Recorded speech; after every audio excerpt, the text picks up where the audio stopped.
विश्व के सभी मानवों को वैद्य गुरुदेव मिश्र का नमस्ते।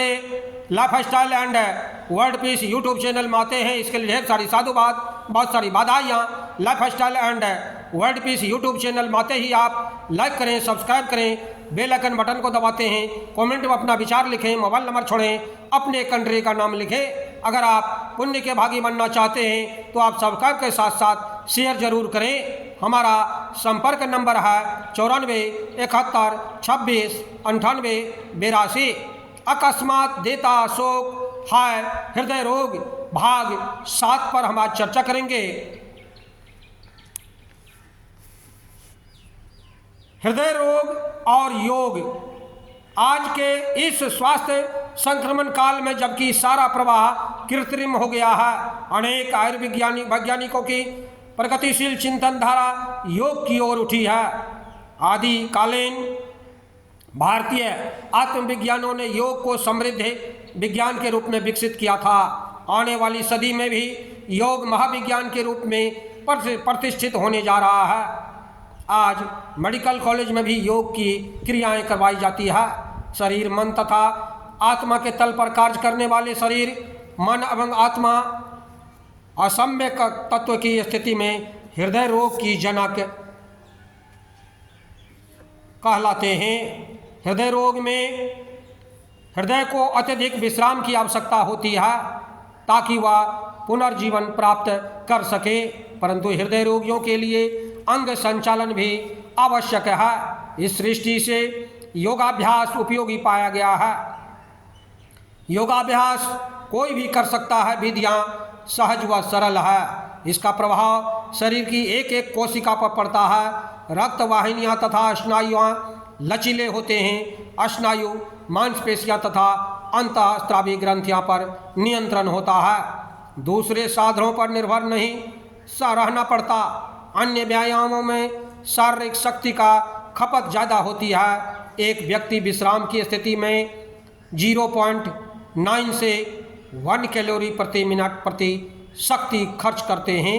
वहीं योगाभ्यास में 0.8 से 3 कैलोरी शक्ति व्यय होती है, जबकि अन्य व्यायामों में 2 से 14 अर्थात 2 से 14 कैलोरी प्रति मिनट शक्ति चाहिए। इसलिए हृदय रोगियों के लिए योगाभ्यास से बढ़कर कोई विकल्प नहीं।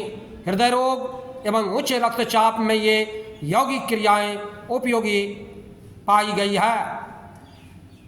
आज पाजप, ध्यान, ओम, प्राणायाम, शवासन, गौमुखासन, पवन मुक्तासन, अर्ध सर्वांगासन, भुजंगासन, अर्ध शलभासन, मृत्या मत्स्यासन, शवासन,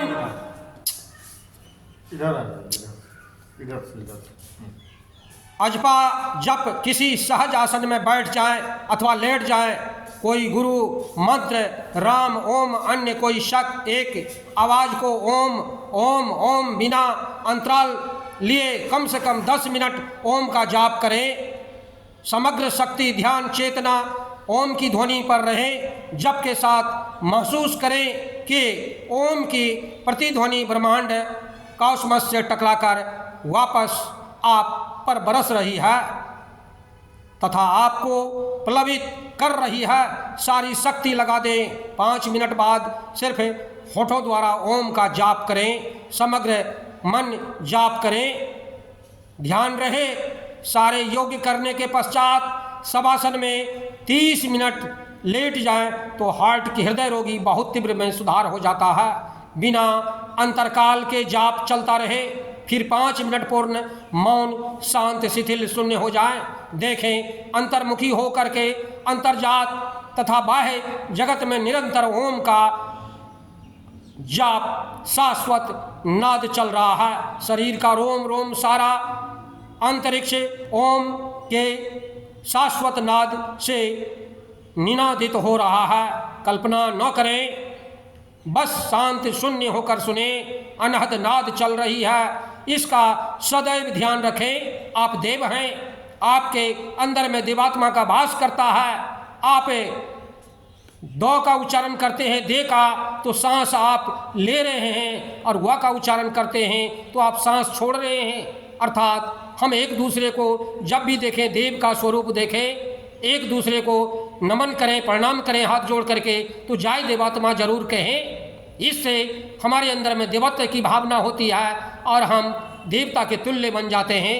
24 घंटे विचारों में उलझे रहने के कारण यह शाश्वत चिरंतन नाद सुनाई नहीं पड़ता। यह अभ्यास पूरी ईमानदारी से करने पर हृदय रोग में लाभ तो होता ही है, साथ ही जीवन ही रूपांतरित होने लगता है। इसका अभ्यास योग्य निर्देशन में, योग्य गुरुदेव के निर्देशन में ही करनी चाहिए। योग अकेले प्रारंभ कभी नहीं करनी चाहिए। आजकल लोग टीवी पर देख करके योग करते हैं और वही बहुत जल्द रोगी होकर के मौत का कारण बनता है।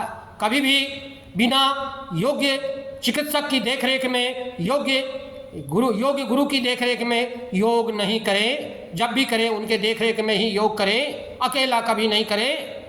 गुंबदकार मंदिर ध्यान कक्ष में करें। गुंबदकार मंदिर का यही महत्व है। आप हमारे चैनल में आते हैं, इसके लिए ढेर सारी शुभकामनाएं, बहुत सारे साधुवाद।